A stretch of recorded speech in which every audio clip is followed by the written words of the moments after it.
Alhamdulillahilladzi bi ni'matihi tatimmus sholihat. Allahumma sholli wa sallim ala nabiyyina Muhammad. Rabbi shrah li sadri wa yassir li amri wahlul 'uqdatam min lisani yafqahu qawli. Ya muqallibal qulub tsabbit qalbi ala dinik. Allahumma la sahla illa ma ja'altahu sahlan wa anta tajalul hazna idza syi'ta sahlan. Alhamdulillahirabbil alamin. Segala puji-pujian itu hanya milik Allah Subhanahu wa taala, bukan milik makhluknya. Allah yang memberi kita makan, Allah yang ngasih kita baju, bahkan Allah yang memberikan kita kekuatan bisa sholat subuh di sini, Pak. Ini suatu nikmat, sebetulnya bisa jadi ini adalah nikmat yang diidam-idamkan manusia lainnya, Pak. Kita bisa duduk di masjid subuh dingin-dingin, bisa sujud sholat berjamaah subuh ya di masjid. Bisa jadi apa yang kita lakukan tadi adalah kegiatan amal yang diinginkan sekali oleh manusia yang sudah di alam kubur, Pak. Walaupun mereka merengek sampai nangis darah, ya Allah kembalikan satu kali lagi aja pengen sholat subuh di masjid ini, gak bisa, Pak. Jadi ini nikmat yang luar biasa. Sayangnya masyarakat kita, umat Islam kebanyakan bersyukur akan nikmat itu ialah nikmat-nikmat yang zohir ya, Pak. Kalau mobilnya jadi baru, nikmat. Kalau jabatannya naik, nikmat. Kalau uang tabungannya bertambah, nikmat. Itu nikmat. Tapi sebaik-baik nikmat adalah suatu kegiatan, kesibukan yang menjadikan itu ladang amal pahala di hadapan Allah Subhanahu wa taala. Oleh karena itu maka perbanyaklah hamdalah memuji Allah Subhanahu wa taala. Karena kata Nabi Muhammad SAW, inna afdhola ibadillah yaumal qiyamah alhammadun. Orang yang paling mulia, afdol, kelak di hari kiamat adalah dia yang paling banyak mengucapkan hamdalah. Juga hamdalah itu juga bagian dari sebaik-baik doa. Afdolu dzikr la ilaha illallah, kata Nabi Muhammad SAW. Ditambahkan wa afdolu doa alhamdulillah. Sebaik-baik afdol doa adalah memuji Allah. Alhamdulillah rabbil alamin. Semoga apa yang kita lakukan di sini utamanya Pak, kita sudah beramal, sudah istighfar juga sudah. Semoga Allah terima amal ini menjadi amal solih di hadapan Allah Subhanahu wa taala. Karena jangan sampai kita terlena nih Pak. Sedekah 5 miliar, haji 700 kali misalnya, umroh berapa kali, subuh, wah datang paling rajin. Hati-hati. Hati-hati dengan dua hal. Suatu amal solih ini harus kita ingat selalu ya. Amal solih diterima oleh Allah Subhanahu wa taala syaratnya dua. Yang pertama adalah niat yang ikhlas karena Allah Subhanahu wa taala. Innamal a'malu binniyat wa innamal likulli imri'in ma nawa. Segala sesuatu itu tergantung niat dan kau akan mendapatkan apa yang kau niatkan. Termasuk saya ke sini Pak, gitu kan ya. Kalau salah niat nol nih bahaya. Maka perbanyak istighfar dalam amal kita, minta maaf sama Allah. Syarat yang kedua adalah itiba kepada Nabi Muhammad SAW. Jadi segala bentuk amalnya harus itiba. Itiba itu kayak sama akar katanya dengan tabiin ya, mengikuti dari apa yang diarahkan Nabi Muhammad SAW.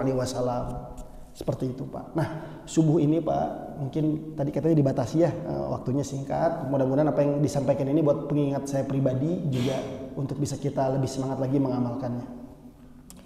Subuh ini waktu yang spesial Pak. Tidak semua orang bisa sholat di sini. Perbandingan bisa dan tidak bisanya itu perbandingannya sholat tadi kita bandingkan dengan sholat Jumat Pak. Karena sholat Jumat itu jumlah soft existing yang ada di masjid ini, di warga ini kan. Tapi luar biasa Pak. Tadi jamaah semuanya. Saya datang ke sini langka Pak. Saya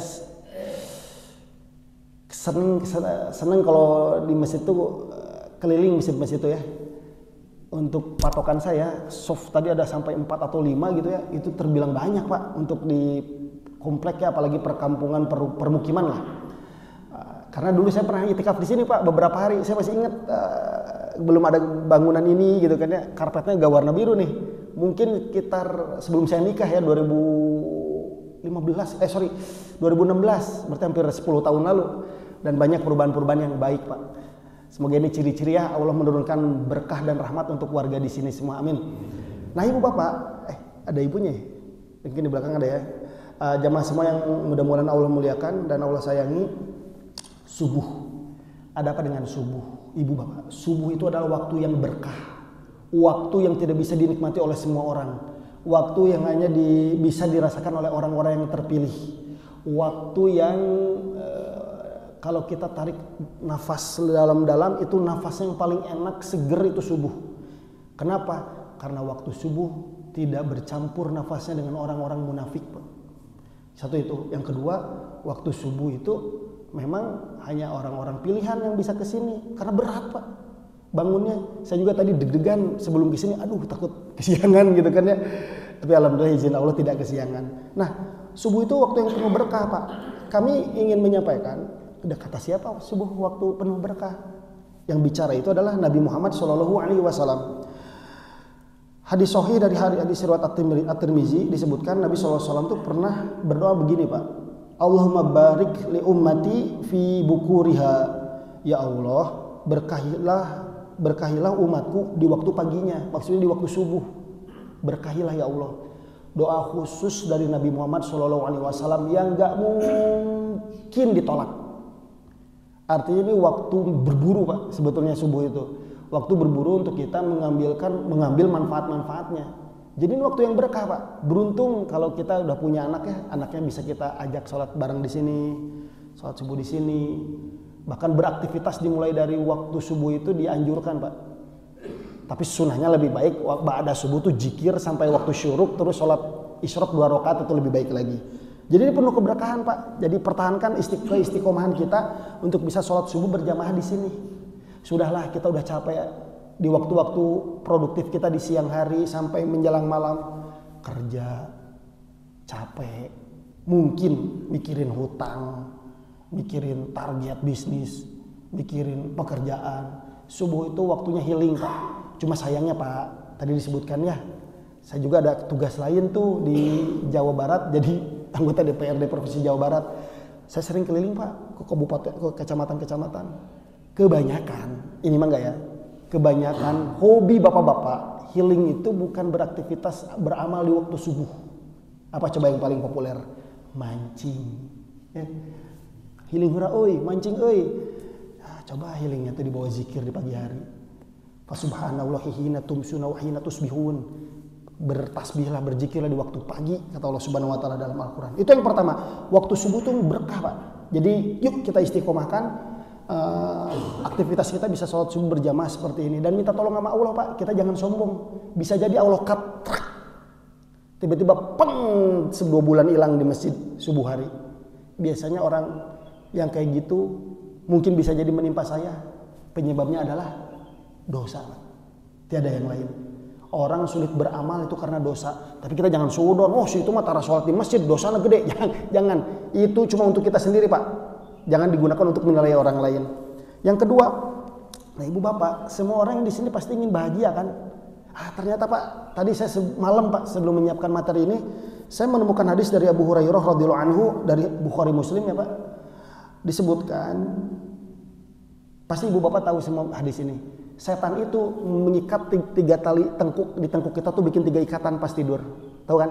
Di talian, ame hese gugah.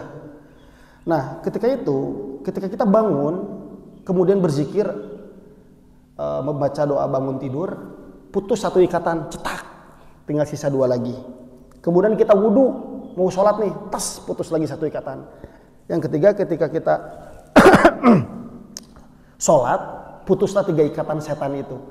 Artinya setan itu memang ingin menguasai kita, Pak, dikendalikan oleh setan. Mau nibar teman cepengan mastakan diarahkan ke ditu ka dia. Tapi seandainya kita melakukan yang tadi kita amalkan, bangun, baca zikir, wudu, sholat, lepas tuh ikatan itu. Nah, di hadis yang selanjutnya, di hadis yang sama disebutkan fa asbahan nasyitan thayyiban nafs.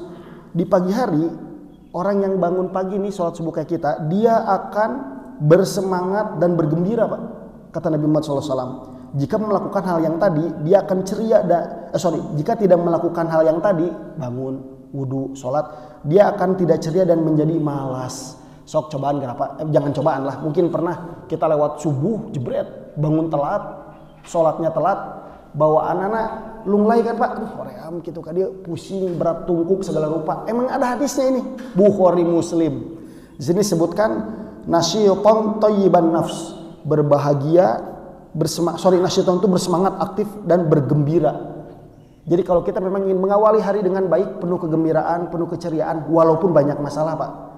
Saya yakin yang duduk di sini pasti punya masalah masing-masing. Solusinya apa? Sholat subuh berjamaah di masjid.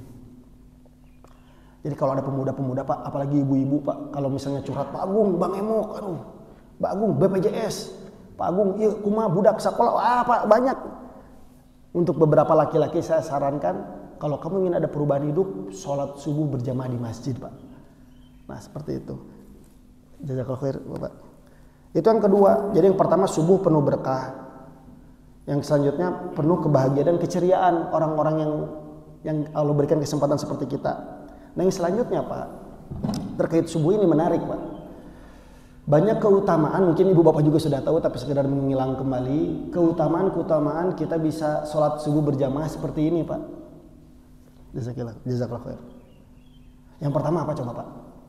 Yang pertama, dari hadis riwayat Muslim disebutkan, qala Rasulullah sallallahu alaihi wasallam, man shalla subha fahuwa fi dhimmatillah. Barang siapa yang sholat subuh, maka ia berada dalam jaminan Allah Pak. Dia dijamin, di backing oleh Allah Subhanahu wa taala langsung. Bahkan di hadis selanjutnya disebutkan, jangan kau menyakiti orang yang sholat subuh tanpa jalan yang benar. Jika tidak, Allah akan menyiksanya dengan melungkupkannya di atas wajahnya dalam neraka jahanam Pak. Hadis surat Muslim. Kegiatan lain saya tuh di kebijakan publik dan politik Pak. Orang-orang di politik tuh yang hingar-bingar sana tuh yang kadang lalir itu ya. Kadang-kala mereka tuh merasa kuat, bangga kalau dia kenal Kapolri, kalau dia kenal sekretaris kabinet Mayor Teddy misalnya, saya kenal jeung Bapak Aing misalnya, merasa berkuasa, merasa aman, merasa ada perlindungan Pak. Padahal itu yang disebutkan manusia.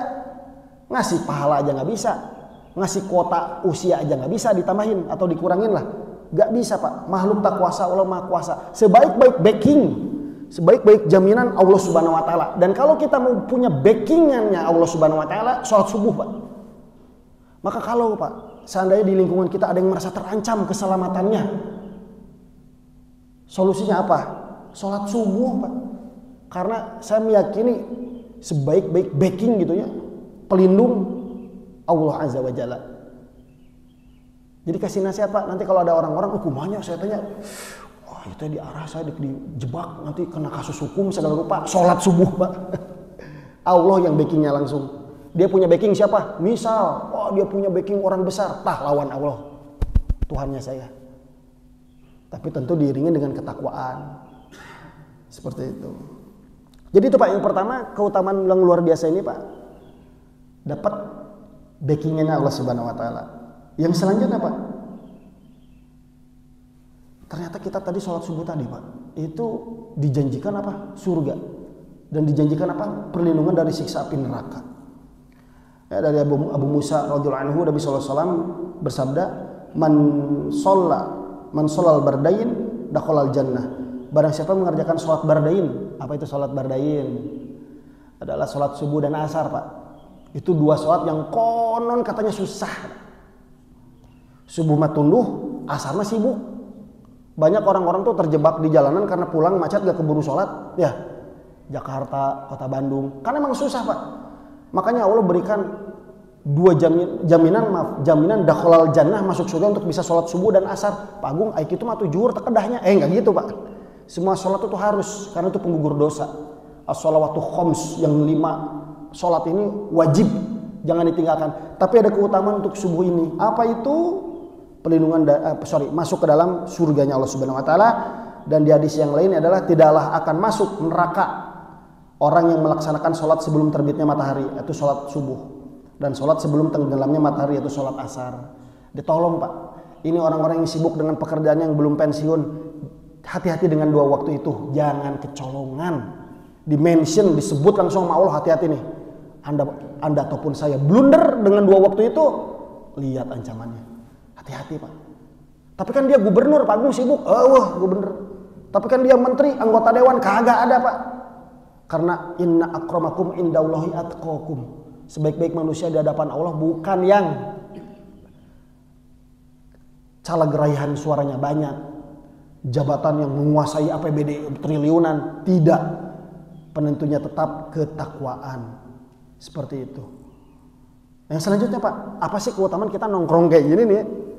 Ternyata apa yang kita lakukan ini Pak, sholat subuh itu sholat yang disaksikan khusus langsung oleh para malaikat Pak. Bahkan di dalam riwayat lain disebutkan malaikat itu Pak, ada malaikat itu banyak Pak ya. Ada malaikat yang pencabut nyawa, ya, pemberi rahmat, kemudian penjaga neraka dan pelajaran SD lah ya. Makanya jangan salah paham malaikat itu cuma satu tupoksi, tidak Pak. Pernah dengar gak hadis ini? La tadkhulul malaikatu baitan fihi kalbun wala suratun. Tidak akan masuk malaikat pada rumah yang di dalamnya ada anjing dan gambar lukisan. Lukisan yang dimaksud adalah lukisan makhluk Pak yang bernyawa. Bahkan ulama ada yang berpendapat kalau bisa mah foto juga jangan dipajang Pak, disimpan boleh. Ini hadis yang bicara. Ada juga pendapat lain kalau fotomu itu bukan lukisan tapi lebih kepada seperti bayangan cermin. Tapi kalau saya Pak, saya di rumah ya. Ini masing-masing silakan pilih kembali. Di rumah saya tidak ada foto yang ditempel di dinding Pak. Karena saya tahu hadis itu. Gak ada malaikat masuk ke rumah yang di dalamnya ada anjing, melihara anjing, dan ada lukisan, gambar. Atau gitu mah, enggak, saya masang nyimpen anjing di rumah, biar malaikat maut gak masuk rumah. Jadi mau cabut-cabut nyawana, cenanya, bukan begitu Pak. Malaikat maut mah diterabas, nanawan kayak gitu kan ya, tapi malaikat rahmat. Nah, ternyata malaikat itu ada siang dan ada malam. Mereka tuh berkumpul Pak, ngariung juga orang ke di waktu subuh dan waktu asar. Dan mereka itu setiap beres subuh ketemu langsung Allah ke arsy-Nya Allah Subhanahu wa taala, lapor Pak. Dan Allah akan bertanya, walaupun Allah tahu. Allah akan bertanya dalam hadis di sini disebutkan Bukhari Muslim kembali, kaifa taraktum ibadi? Ketika kondisi bagaimana kondisi engkau ketika meninggalkan hambaku, katanya begitulah.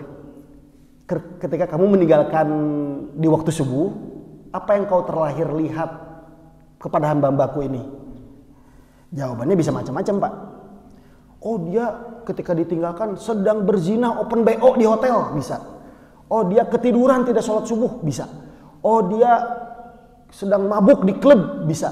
Tapi insya Allah Pak, kalau golongan seperti kita, malaikat akan menjawab dengan jawaban, kami meninggalkan mereka dalam keadaan mendirikan sholat dan mendatangi mereka dalam keadaan mendirikan sholat. Itu penting Pak. Dan itu terjadi asar dan subuh. Ingat, asar dan subuh malaikat lapor sama bosnya. Kamu ninggalkan si Agung kernaon subuh teh. Nah, hati-hati Pak. Walaupun Allah tahu tiap detik demi detik, tapi khusus subuh ini dilaporkan Pak. Kegiatan terakhirnya ngapain? Ya mudah-mudahan dilaporkan menuju kajian gitu kan ya. Seperti itu. Nah yang selanjutnya Pak, apa sih subuh ini Pak? Orang yang subuhnya aktivitasnya istiqomah, mudah-mudahan selanjutnya seperti kita akan ada fadilah, akan mendapatkan cahaya yang sempurna di hari kiamat Pak. Hati-hati, ada ancaman di hari kiamat.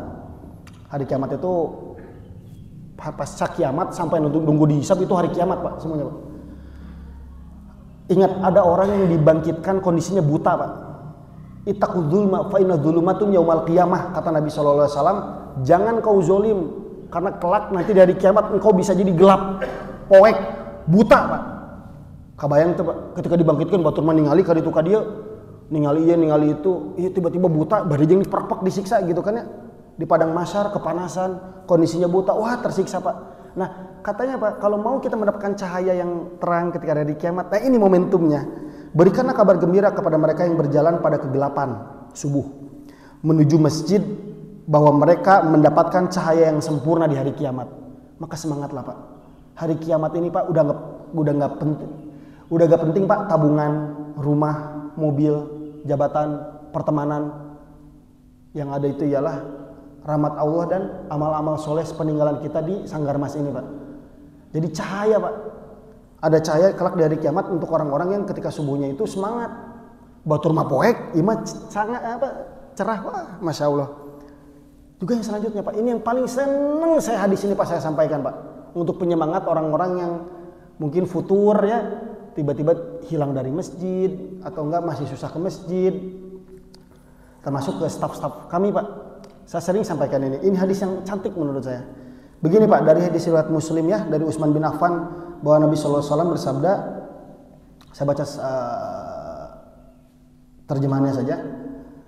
Man sholal isya'i fi jamaah, barang siapa yang sholat isya secara berjamaah Pak, barang siapa yang sholat isya secara berjamaah, maka sungguh dia akan dianggap bangun atau sholat tahajud setengah malam suntuk Pak.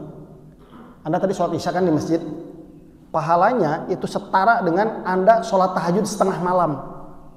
Saya keliling desa-desa Pak di Kabupaten Bandung, saya tantang kasih hadiah Pajero Pak kalau ada yang sanggup.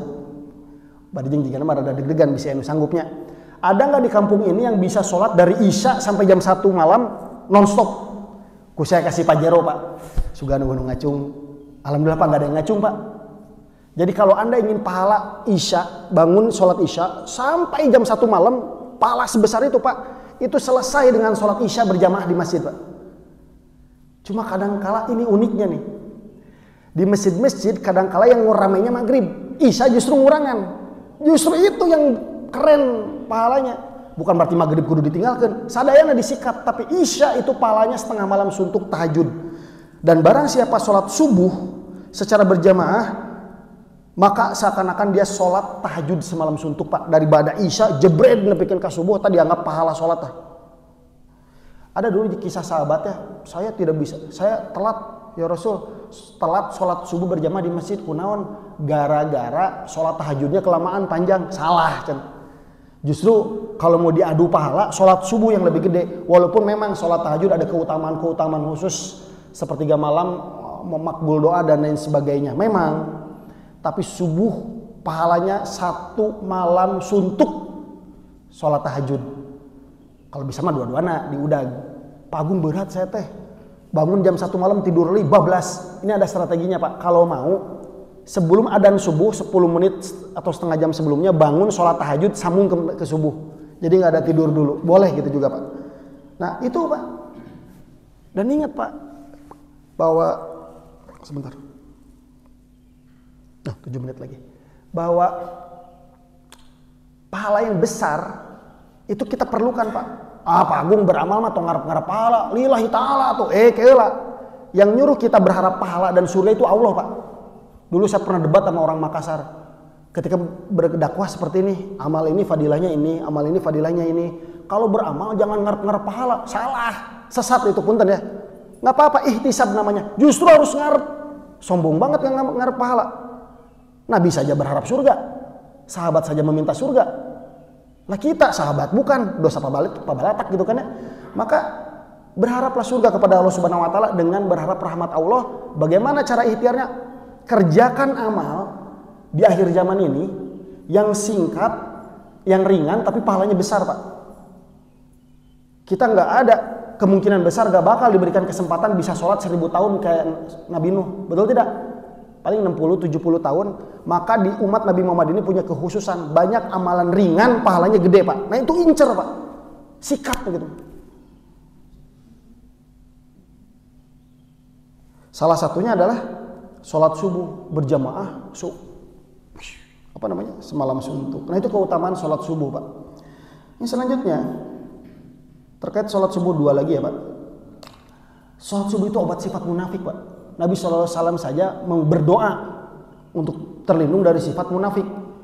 Allahumma inni a'udzubika minal faqri wal kufri wal fusuq wasyiqaq wan nifaq wasum'ah waria. Nifaq. Nabi SAW saja meminta, ya Allah lindungi saya dari sifat nifak. Nabi yang minta. Lah kita juga harus minta. Dan ikhtiar lainnya apa? Kalau kita tidak mau jadi orang munafik Pak. Ayatul munafiqi salasun idza haddatsa kadzaba wa idza wa'ada akhlafa wa idza tu'mina khan. Ciri-ciri orang munafik itu ada 3. Kalau ngomong idza haddatsa kadzaba, ngomong itu dusta. Wa idza wa'ada akhlafa, kalau janji itu palsu. Wa idza tu'mina khan, dan dia tidak menjalankan amanah. Itu ciri-ciri munafik. Tapi ada hadis yang menyebutkan munafik yang disiksa di kerak neraka. Pernah dengar itu? Itu beda lagi level munafiknya. Itu munafiknya adalah dia non muslim, ngaku jadi muslim, terus ngacak-ngacak Islam di dalam. Oh, itu lebih parah lagi. Jadi munafik itu ada dua, Pak. Orang mah temuna, lamun orang sok mabok mah ngomong mabok, itu salah, Pak. Itu justru munafik bisa dibilang. Karena dia bersahadat, berkata tidak jujur dan melanggar aturan-aturan Nabi SAW dan bangga dengan dosanya. Jangan bilang begini, Pak, kalau ada dosa, ini di anak muda kebanyakan, kita punya dosa. Ciri-ciri tidak munafik itu apa? Dibuka dosanya. Orang mah teu munafik, Pak Agung. Orang mah mabok nepi ayeuna ge, justru ditutup itu kayak gitu. Salah definisi munafiknya ya. Munafik itu saya ulangi ada dua. Satu, munafik di zaman Nabi itu ada, Pak. Sholat bareng kita nih, sholat. Pakai kopiah, mungkin ciri-ciri keislaman lah, pakai gamis dan lain sebagainya. Tapi dia di dalam ngacak-ngacak Islam.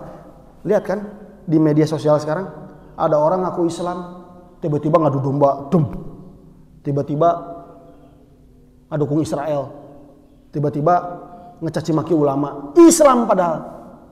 Jangan sebut nama, Pak, karena saya pernah berjumpa dengannya gitunya. Nah, itu munafik yang nanti disiksanya di park-parknya tuh brutal nanti, Pak.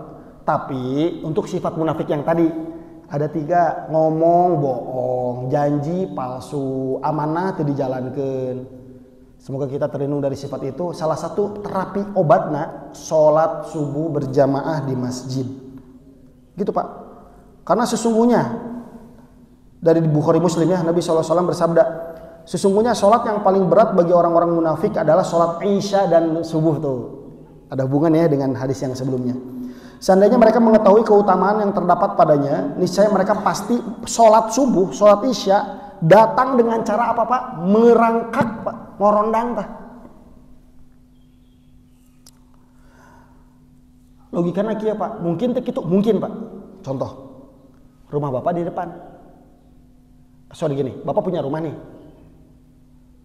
Bapak ngawarung di rumah, untungnya 1 juta. Tapi lamun ngawarung di seberang, untungnya 27 juta. Mending dagang di rumah, mending dagang di seberang. Seberang dong.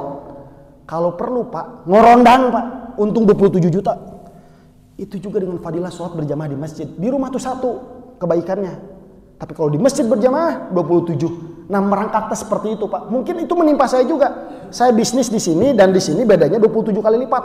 Di dia sehari 1 juta, di dia sehari 27 juta. Dek gering, dek kumoge, lumpat juga namanya. Nah, itu kalau dibandingkan dengan urusan dunia. Jadi merangkak, Pak. Sungguh aku ingin mendirikan sholat, kemudian aku memerintahkan seorang laki-laki untuk mengimami sholat. Kemudian aku pergi bersama sekelompok orang membawa kayu bakar menuju kaum yang tidak menghadiri sholat berjamaah untuk membakar rumah dengan api. Nabi SAW itu ngasih sinyal, tuh lamun itu sholat berjamaah caranya di masjid, duruk imana, bakar rumahnya. Tapi sampai Nabi meninggal nggak pernah ada satupun rumah yang dibakar. Tapi ini sinyal bahwa sholat berjamaah itu, Pak, keutamaannya luar biasa. Jangan diremehkan. Dulu para sahabat itu, Ibnu Umar aja pernah berkata, kalau ada di kalangan sahabat tidak sholat subuh, maka kami berprasangka buruk kepadanya. Karena apa? Karena berbahayanya itu apa? Bisa terkena penyakit munafik, Pak. Alah kumaha tuh, Pak Agung? Nutus sholat subuh seur di dia kumaha? Nanti saya di belakang ada solusinya untuk kita semua. Ya. Nah, Ibnu Umar berkata, sungguh apabila kita tidak melihat seseorang sahabat ya menghadiri sholat Isya dan subuh di masjid, maka kami berprasangka buruk terhadapnya. Itu sahabat, Pak. Kalau kita mah jangan, Pak. Udah kita mah husnuzon we nya. Level sahabat mah mun teu aya di masjid subuh teh wah geus ieu mah dicatet. Buronan gitu lah. Tapi kita maka kan, Pak, pelan-pelan lah kalau berdakwah, jangan keras teuing. Woi, ente nggak sholat ke masjid, bakar, wah itu bahaya tuh, non radikal kayak gitu ya.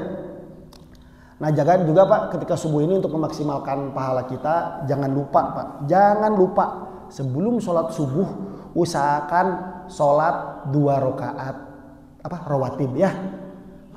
Nabi SAW bersabda, rakaat fajri khairun minad dunya wa ma fiha. 2 sholat rakaat rawatib sebelum subuh itu lebih baik daripada dunia dan isinya. Lebih baik daripada apa mobil, sebutkan yang paling mahal. Habis waktunya. Alphard sawah 5 hektar. apa uang 5 miliar, deposito, segala rupa. Sholat 2 rakaat sebelum subuh itu lebih besar nilainya daripada itu. 2 rakaat sebelum subuh. Maka saya sarankan kepada DKM kalau masuk waktu subuh agak dilonggarkan waktunya. Tapi kalau Anda Pak udah istiqomah 2 rakaat sebelum subuh sholat, tiba-tiba satu waktu nggak bisa nih, misalnya tanya, satu waktu nih nggak bisa sholat 2 rakaat sebelum subuh. Sahabat Qais radhiyallahu anhu itu pernah beramal, habis salam, assalamualaikum, dia langsung berdiri lagi takbir sholat 2 rakaat sunat Pak. Pertanyaannya, boleh nggak sholat sunat setelah sholat subuh? Boleh tidak Pak? Nggak ada Pak. Tidak ada sholat setelah sholat subuh.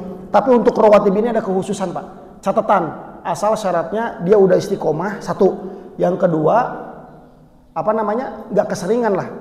Jadi jangan kaget Pak kalau di antara kita, dulu saya pernah sholat waktu dulu kuliah di New Zealand Pak, ada orang-orang Arab tuh, salah satunya orang Jordan, dia ulama Pak, hafal 30 juz, mahasiswa doktor teknik elektro. Habis sholat subuh, dia berdiri lagi Pak, terus sholat. Nah sholat, kan gak ada sholat sunat ba'da subuh. Ternyata dalam dalil diriwayatkan pernah kejadian Qais radhiyallahu anhu, beres sholat subuh, salam, dia langsung sholat, Nabi membiarkan.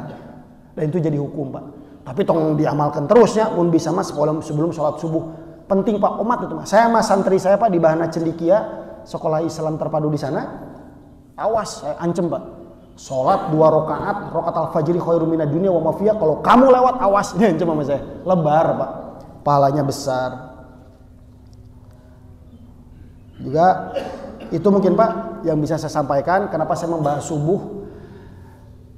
Karena seingat saya Pak, kalau diundang subuh, biasanya kalau saya datang, safnya dikit Pak. Tapi tadi udah banyaknya. Wah, Masya Allah saya merinding Pak. Lihat dari luar masuk ke dalam. Artinya Pak, ahabul a'mali ilallah adwamuha wa inqal. Amalan yang paling Allah suka itu yang sedikit tapi istiqomah. Nah, inqalnya ini nih, yang istiqomahnya ini catat baik-baik. Istiqomahkan apa yang kita lakukan. Istiqomahkan sholat subuh berjamaah ini. Istiqomahkan ketika kita ada program kajian seperti ini. Tapi ibu bapak saya yakin, ini kan tadi saya bilang bahas pahalanya besar. Mau nggak pahalanya berkali-kali lipat buat ibu bapak semua ketika kita beramal seperti ini? Ada Pak, ada solusinya. Yang pertama, Bapak, tadi kan disebutkan sholatnya, pahalanya sholat semalam suntuk.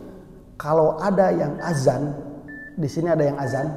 Tadi muazin kita muazin tetap di sini atau bergiliran? Beruntung orang yang azan Pak. Karena dalam hadis disebutkan sejauh dia adan, sejauh dosa dia diampuni, sejauh itu dia diampuni suaranya itu. Sejauh suara adan terdengar, sejauh itu dosa dia diampuni, satu. Dan sejauh dia azan, satu kampung sholat gara-gara azan dia, termasuk yang di masjid, maka pahala orang-orang sholat itu Allah berikan juga kepada orang yang azan itu. Kalau Anda ingin tertarik mendapatkan pahala double, minta izin sama ketua DKM, Pak Wios abi azan subuh gitu kan ya, di rolling. Satu itu. Yang kedua, mandala ala khairin falahu mithlu ajrin fa'ilihi. Kalau Anda ingin dapat pahala sholat subuh, dakwahkan kepada warga sekitar untuk sholat subuh berjamaah di masjid. Ajak deh Pak, gerilya Pak, muter-muter Pak. Susah Pak Agung. Pesan WA, hesekeneh, pasang spanduk, hesekeneh, terus doakan weh. Karena apa? Jangan anggap remeh Pak, walaupun Bapak pasang spanduk dengan hadis kalau bisa. Sholat subuh berpahala seperti sholat tahajud semalam suntuk, tempel weh. Tambah ajakan di bawahnya, yuk sholat subuh berjamaah di masjid. Kalau ada orang baca, tiba-tiba dapat hidayah, kucuk, datang sholat ke sini, maka Anda dapat pahalanya Pak. Maka berdakwahlah. Salah satu katalisator amal kebaikan dan pahala adalah dakwah Pak. Apa gue nggak dakwah kudu kieu, pakai mikrofon ada mimbarnya? Enggak Pak. Dakwah itu dari kata da'a, ya do'u, ngajak Pak. Ajaklah. Ini nikmat, jangan dihem-hem, jangan digayem sorangan Pak. Ajak orang lain. Walaupun saya tahu gak nyaman. Kadangkala responnya, urusan sorangan.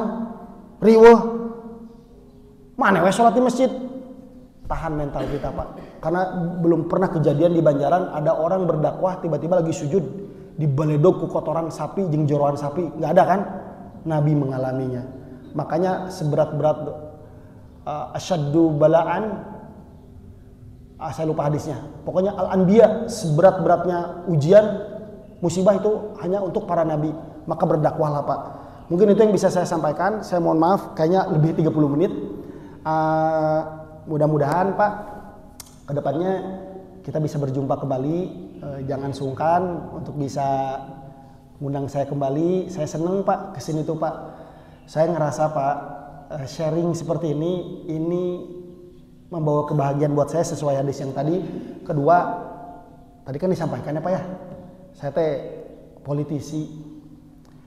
Menurut saya Pak, satu-satu cara agar tetap waras ialah dengan mengkaji agama. Jadi saya seneng Pak dipanggil kadi teh. Qadarullah sekarang nggak ada kunjungan kerja ataupun rapat dan lain sebagainya. Jadi ketika Anda mengundang saya, sebetulnya Anda menyelamatkan saya Pak. Jadi sekali lagi jazakallah khair, mohon doanya Pak.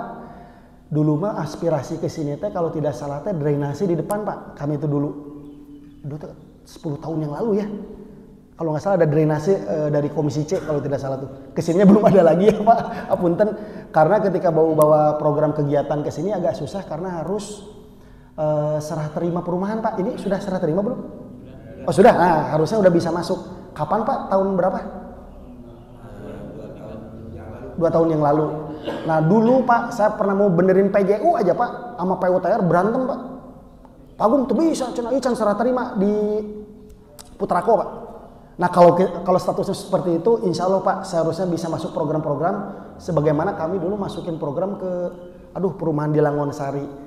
Jadi saya berharap jumpa kita ini, ukhuwah kita ini jangan putus setelah ini Pak. Mudah-mudahan nanti ya sedikit ataupun banyak ada manfaat yang bisa dibawa ke kampung ini Pak. Karena saya juga ingin ada jejak, ingin ada legacy, pengen ada hal yang bermanfaat untuk ibu bapak semua. Barakallahu fikum, jazakallahu khair. Saya tutup mungkin majelis ini dengan doa kifaratul majelis. Subhanakallahumma wa bihamdika asyhadu an la ilaha illa anta astaghfiruka wa atubu ilaik. Assalamualaikum warahmatullahi wabarakatuh.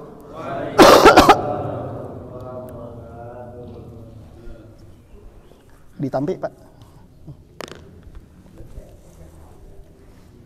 Bismillahirrahmanirrahim.